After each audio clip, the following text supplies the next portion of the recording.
नमस्कार दोस्तों। आज मैं जो जो बीजेपी जो ज्योतिबा फुले जी के जन्म दिन के अवसर पर डॉक्टर भीमराव अम्बेडकर के जो जयंती आने वाला है, 9 अप्रैल से जो ज्योतिबा फुले जी का जो जन्मदिन है, 14 अप्रैल को जो बाबा साहब का जन्मदिन है, उसमें लोग सामाजिक न्याय पखवाड़ा मना रहे हैं। तो सबसे पहले तो मैं आप लोग को चैत्र चैत्र रामनवमी और जो रमज़ान का पवित्र महीना चल रहा है उसकी मैं मुबारकबाद देना चाहता हूँ। तो मैं इसमें बता देना चाहता हूँ कि सामाजिक न्याय और राम राज्य में गहरा संबंध है। उसका कारण है कि राम राज्य में कभी कोई न भूखा सोता था, सबको समानता की बात की जाती थी और उन लोग को कभी किसी तरह की कमी नहीं होती थी। इसी कारण तुलसीदास ने भी कहा था, दैविक दैहिक दैविक भौतिक तापा, राम राज नहीं कहूँ व्यापा। मैंने कहने का मतलब है कि राम राज में न किसी को देह से शारीरिक दुख होता था, निरोग रहते थे। दैविक मतलब किसी तरह की कोई परेशानी नहीं, सब लोग को अपने धर्म मानने की आज़ादी थी, सब लोग खुश रहते थे।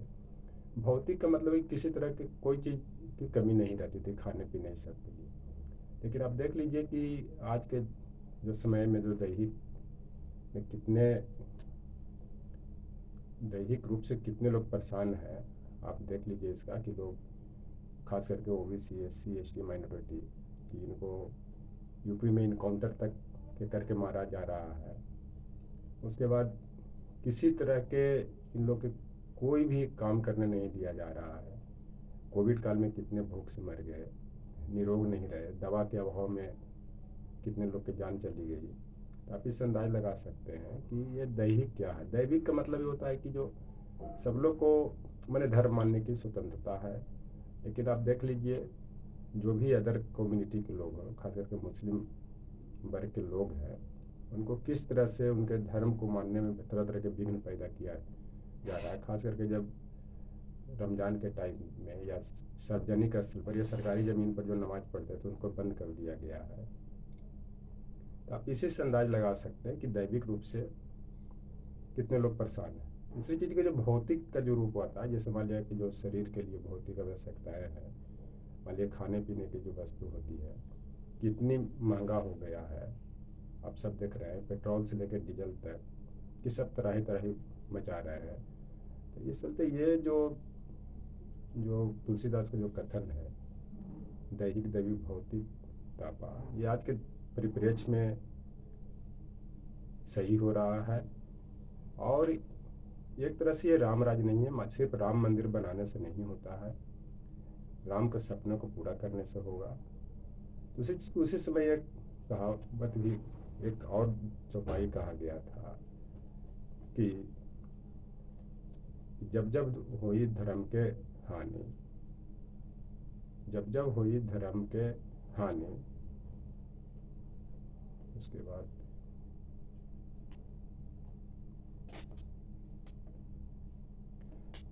तो उसी समय रामायण में ही चौपाई में, जब जब हुई धर्म के हानि बढ़े असुर अधम अभिमानी, तब तब धरी प्रभु विविध शरीरा,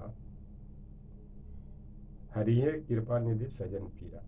और उसी तरह रामायण में कहा गया था कि जब जब धर्म की हानि होती है, जो अब जो धर्म की हानि हो रही है असुर के रूप में, आप देख लीजिए यूपी में कोई कोई भी जो माननीय योगी जी के खिलाफ कुछ बोल रहा है तो असुरी रूप धर करके किसी को मकान तोड़वा देना, किसी पर बुलडोजर चलवा देना। कुछ दिन पहले जो मुस्लिम विधायक है वो बरेली साइड के कुछ साइड टीका टिप्पणी की है कि नहीं कि उनको पेट्रोल को किस तरह से ध्वस्त कर दिया गया, या सूरी का ही काम है। अधम माने नीच होता है। आप यूपी में देख लीजिए किस तरह से जो दलित महिलाओं के साथ, खास करके आपने उन्नाव में देखा कुलदीप सेंगर ने कितना निष्ठा की उस दलित महिला के साथ। हाथरस में देखा सवर्णों ने किस तरह से लड़की के साथ बलात्कार किया कि उनकी फिर अंतर हॉस्पिटल भी नहीं ले जाने दिया गया, या ले जाते जाते या सप्ताहजंग पहुँचते पहुँचते डेथ हो जाती है। इसके बाद भी उनका दैहिक संस्कार ठीक से नहीं करने दिया जाता है।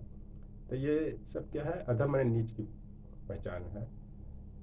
तो असुर अधम अभिमानी, अभिमानी मैंने घमंडी, मैंने जो घमंड करता है।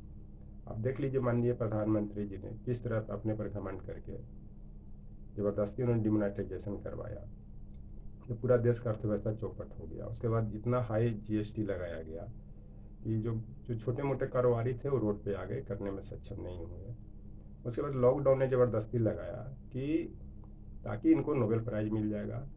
उस माननीय अमेरिका के राष्ट्रपति ट्रम्प थे, हो सकता है कि इन दोनों में साठगांठ हो कि बढ़िया से लॉकडाउन को इम्प्लीमेंटेशन करवाइए, चाहे अपने के यहाँ तो लगाया ना शुरू में, ताकि आपका विश्व में नाम हो और ये आपको नोबेल प्राइज़ मिल सके।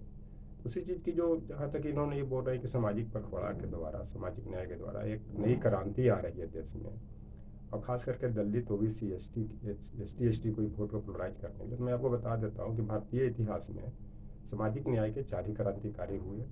जो प्राचीन काल में महात्मा बुद्ध थे, मध्यकाल में कबीर, उनसे बड़ा कोई क्रांतिकारी नहीं हुआ। फिर आधुनिक काल में ज्योतिबा फुले, और चौथा जो है डॉक्टर अम्बेडकर है। इस सबका योगदान को सभी लोग जानते हैं। माननीय बाबा साहब ने भारतीय संविधान को लिखा, ऐसा संविधान विश्व में कहीं नहीं है, लेकिन इसको ये लोग चलने नहीं दे रहे हैं, पर्वतीकरण कर रहे हैं, इसमें बदलाव ला रहे हैं। ज्योतिबा फुले ने भी जो शिक्षा के लिए, चाहे जो भी जो सामाजिक परिवर्तन लाया, सामाजिक न्याय की बात की, जात पात को तोड़ने की बात की, उसके बाद जाति भेद को मिटाने की बात की, उसके बाद शोषण की मुक्ति की बात की। इन्होंने सब लोग ने, महात्मा बुद्ध ने भी किया था, कबीर ने भी किया, ज्योतिबा फुले ने भी किया, और बाबा साहब ने भी किया। लेकिन आज देख लीजिए कि एक एक चीज़ में, एक एक व्यक्ति में जाति कुट कुट के भरी हुई है, छुआछूत व्याप्त है, एक दूसरे को देखना नहीं चाहते। यहाँ तक कि जब लॉकडाउन में यूपी में जो दलित वर्ग के लोग लौट रहे थे, उनको गांव में घुसने नहीं दिया जा रहा था। इस कारण को दलित है, कमज़ोर है, और गांव के बाहर ही 15-20 दिन तक क्वारंटाइन करवाया जाता था। ये खास करके ये माननीय मुख्यमंत्री योगी जी का स्टेटमेंट था, और ख़ास करके जो सवर्ण लोग थे, दबंग जाति के लोग थे, लोग गांव में जाते थे, चूँकि एक कहावत है, जिसकी लाठी उसकी भैंस। उसके बाद अगर उस समय कोई वहाँ घुस भी जाते थे गांव में, तो किस तरह से दलितों को मारा जाता था। लगता था कि दलित का खून जो है पानी से सस्ता हो गया। इसी पर एक शेर भी है, कहावत, गाना भी था, अंधाकरण में चारों तरफ कोहरा मचा है, सस्ता पानी महंगा खून। ये उस समय कहा भी गया था। तो ये लोग सामाजिक न्याय की बात जो कर रहे हैं, ये तरह से इन लोग को जो समझ में आ रहा है कि इस तरह से मैं सामाजिक न्याय की बात करके ज्योतिबा फुले को 9 अप्रैल का जो जयंती मनाया, 14 अप्रैल को बाबा साहब का जयंती मना करके मैं दलितों को खुश कर दूंगा। तो ये सबको पता है कि दलितों के साथ क्या व्यवहार हो रहा है, नहीं हो रहा है, किस तरह से इनकाउंटर किया जा रहा है, कितने लोग को मारा जा रहा है, किसी से छिपा हुआ नहीं है। और सब लोग ये देख रहे हैं कि किस तरह लोग परेशान हैं। और राम राज्य में जहाँ तक बात है कि अधिक से अधिक जनसंख्या का कल्याण करना, उसी तरह से जैसे माननीय प्रधानमंत्री जी बोल रहे हैं कि एक एक जो पंक्ति के सबसे अंतिम छोर पे या सबसे अंत में जो खड़ा है, वहाँ तक मुझे पहुँचना है, इसकी सामाजिक न्याय की बात कर रहे हैं। लेकिन आप देख लीजिए अंतिम व्यक्ति तो क्या, जो शुरू में वही 5, 10, 20 लोग आ जा रहे हैं, जो इनके छोटे भैया हैं या समर्थक है, खास करके उद्योगपति लोग, कि जो 3 से 4% जो उद्योगपति हैं, उनकी जो है पूरे देश के संसाधनों पर कब्जा है। अंतिम व्यक्ति की तो बात ही छोड़ दिया। अंतिम का मतलब क्या है, इन लोग का मतलब जो दलित ओबीसी है, पहले इन लोगों का कल्याण करना है, सवर्ण का, जो भी मतलब अपर कास्ट के है, अपर क्लास के ये समर्थक हैं, क्योंकि अंतिम छोर पर तो वही है। गांव में भी देख लीजिए किनारे पे कौन रहता है, सबसे जो खराब जगह रहता है, वहीं पे दलित को बसाया जाता है। चाहे वो दलित में ओबीसी हो, एससी एसटी हो, माइनॉरिटी, आप कहीं भी गांव में देख लीजिए, या शहर के स्लम में भी देख लीजिए, या फिर बाढ़ इलाका में देख लीजिए, कि ऊंचे क्षेत्र पर हमेशा जो रहते हैं अपर कास्ट के रहते हैं, और जो बाढ़ इलाका, जो डूबने वाला इलाका है, उन पर दलित वर्ग के लोग रहते हैं। दलित मैंने दबा कुचल, ये सब एससी एसटी के लिए नहीं, जो भी OBC EBC SC ST minority.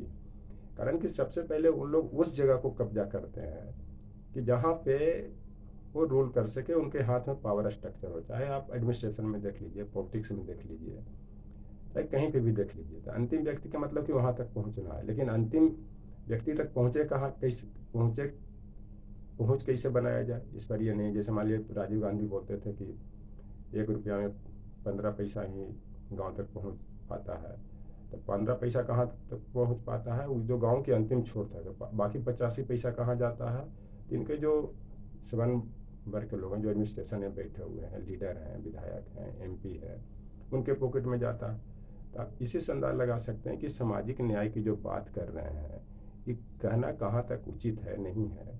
ये किसी से छिपा हुआ नहीं है और सब लोग देख रहे हैं कि इस देश में क्या हो रहा, नहीं हो रहा। इसलिए सामाजिक न्याय का जो जो पखवाड़ा है, ये एक झूठ का पुलिंदा है। ये बहुत पोलराइज करने की बात कर रहे हैं और इससे ज़्यादा ये कुछ नहीं है। और ये चैतन्यनवमी की जगह पर ही आप देखिए राम मंदिर का निर्माण हो रहा है। कर भी हो सकता है कि माननीय प्रधानमंत्री जी अपने आप को राम भक्त या राम से ही तुलना कर रहे हैं, क्योंकि बार बार राम राज की बात कर रहे हैं कि देश में राम राज है। कहाँ राम राज है, ये किसी से छिपा नहीं हुआ है, देखने की बात है। ये चलते ये सामाजिक न्याय की बात के नाम पर या बात पर ये दलित वर्ग को ठगने की बात हो रही है। इसे अलर्ट होने की ज़रूरत है और गुलबंद होकर के पहले ये बोले कि अंतिम व्यक्ति तक नहीं, पहले अंतिम व्यक्ति से शुरू व्यक्ति तक लाया जाए। जो भी इनके जो सामाजिक न्याय की बात है, जो लोक कल्याणकारी योजनाएं हैं, ऊपर से नीचे नहीं, इसको विकेंद्रीकरण करने की ज़रूरत नहीं है। जो लोक प्रशासन की भाषा है, इसे केंद्रीकरण करने की ज़रूरत है। मैंने नीचे से ऊपर के जाया जाए, मैंने दलित वर्ग से सवर्ण तक जाया जाए, जो ग्रास रूट के लोग हैं जो सबसे किनारे पर बसे हुए हैं, वहाँ से इनकी सामाजिक न्याय की बात करने के लिए कहा जाए, तभी ये सामाजिक न्याय की जो पखवाड़ा सफल होगा, अन्यथा नहीं होगा। Thank you.